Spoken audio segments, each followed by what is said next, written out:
ఈశ్వరుని అర్ధశరీరమును పొందడం ద్వారా పరమేశ్వరి అయిన శ్రీ మహాకామేశ్వరీ దేవి మనకు బోధించదలుచుకున్న విషయమును వివరించే దివ్య స్తోత్రరాజము శ్రీ లలితాత్రిశతి నామార్థములు 18వ భాగము.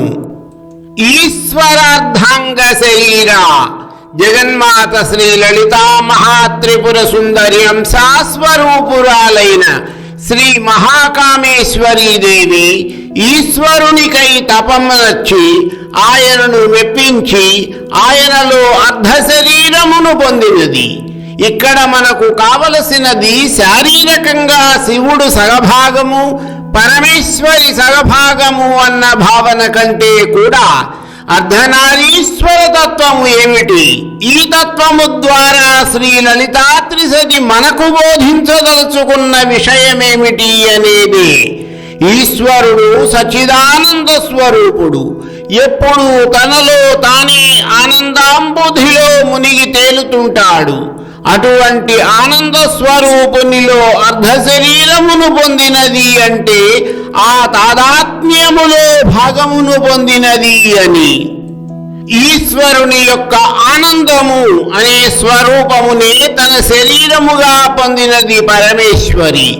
వేదములు ఆ తల్లిని సచ్చిన్మయ శివ సాక్షాత్ తస్యానందమయీ శివ అనగా ఈశ్వరుడు సాక్షాత్ సచిదానంద స్వరూపుడైతే ఆ ఆనంద స్వరూపము తానైనది జగదీశ్వరి అని వర్ణించినవి. మంత్రార్థ విషయముగా చెప్పుకోవాలంటే హకార స్వరూపుడైన ఈశ్వరునిలో ఈంకార రూపమైన సగభాగము శ్రీ మహాకామేశ్వరీ దేవి. శివశక్తుల ఐక్య రూపమైన బీజాక్షర మంత్ర రూపమే హ్రీంకారము. అందుకనే శ్రీ లలితాత్రిశతి స్తోత్రము జగన్మాతను ఈశ్వరార్ధాంగ శరీర అనే నామముతో కీర్తించినది. ఒకే శరీరములో శివశక్తులిరువురు చెరొక అర్ధభాగమును కలిగి ఉన్నారు అంటే వారిద్దరూ కూడా పరస్పరము ఒకరికొకరు ఆధారములు. శివుడు లేకుండా శక్తి ఉండదు, శక్తి లేని శివుడు ఉండనే ఉండడు. స్థాణురూపుడు నిశ్చల రూపుడు అయిన శివునికి చైతన్య రూపిణి శక్తి. ఈ స్థాణు చైతన్య రూపములు కలిగి వారిద్దరి నుండి ఉదయించినదే ఈ సమస్త విశ్వము.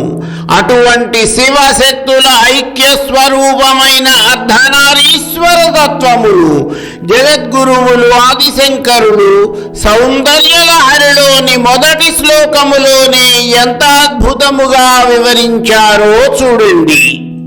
శివ శక్త్యాయుక్తో యది భవతి శక్తః ప్రభవితుం న చేదేవం దేవో న ఖలు కుశల స్పందితుమపి అతస్త్వామారాధ్యాం హరిహర విరించాదిభిరపి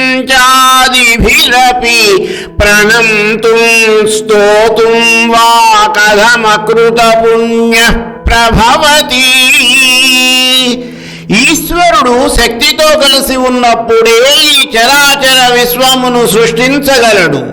శక్తి లేని శివుడు స్థాణురూపుడే. అటువంటి శివుడు ఏ మాత్రము స్పందన లేకుండా నిశ్చలుడై తనలో తాను రమిస్తూ ఉంటాడు. కనుక శివశక్తుల రూపములకు భేదము లేదు.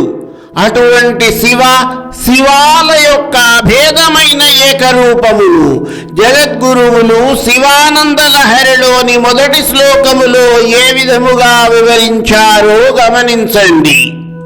కళాభ్యాం చూడాలంకృత శశికళాభ్యాం నిజ తపః ఫలాభ్యాం భక్తేషు ప్రకటిత ఫలాభ్యాం భవతు మే శివాభ్యాం అస్తోక త్రిభువన శివాభ్యాం హృది పునర్భవాభ్యాం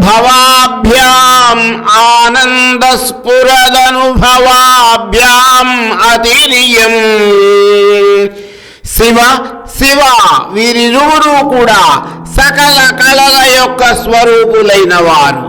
ఇరువురు కూడా తమ శిరస్సున చంద్రఖండమును అలంకారముగా ధరించిన వారు. శ్రీ మహాకామేశ్వరుడు, శ్రీ మహాకామేశ్వరి ఒకరి కోసము ఒకరు తపములు ఆచరించిన వారు. ఇరువురి లక్షణము భక్తులకు వరప్రదానము, సర్వ శుభములను అనుగ్రహించుట.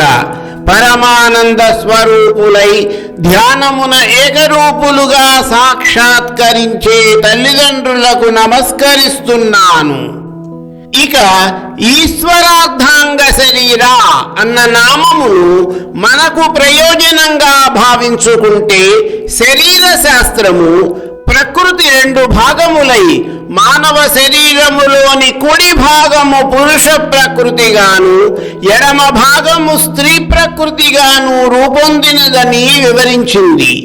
ఏ విధముగా వివాహ సమయములో వధూవరుల శిరస్సులపై ఒకరికొకరు ఉంచుకునే జీలకర్ర బెల్లముల యొక్క మిశ్రమము కలిసిపోయి విడరానిదైపోయి ఉంటుందో, అదే విధముగా భార్యాభర్తలిరువురు కూడా శారీరకంగా వేరైనా కూడా ప్రాకృతికముగా కలిసిపోయి అర్ధనారీశ్వర తత్వమును పొందుతారు. ఇక అప్పటి నుండి భర్త భార్యలో తనను, భార్య భర్తలో తనను చూసుకోగలగాలి. ఇదే ఈశ్వరార్ధాంగ శరీర అన్న నామమునకు అర్థము. ఈశాధిదేవత లలితా త్రిశతి స్తోత్రనామములలో లోతుగా విశ్లేషించుకోవలసిన మరొక నామము ఈశాధిదేవత. ఈ నామమునకు కూడా అనేకమైన అర్థములు ఉన్నాయి. ఈశుడు అనగా మహాకామేశ్వరుడు. అటువంటి ఈశుని అధిదేవతగా తన నాథునిగా పూజించు మహాపతివ్రత శిరోమణి శ్రీ మహాకామేశ్వరీ దేవి. ఆ తల్లి యొక్క పతివ్రతా ధర్మమును శ్రీ ఆదిశంకరుడు సౌందర్యలహరిలోని 96వ శ్లోకములో ఏ విధముగా వర్ణించారో చూడండి.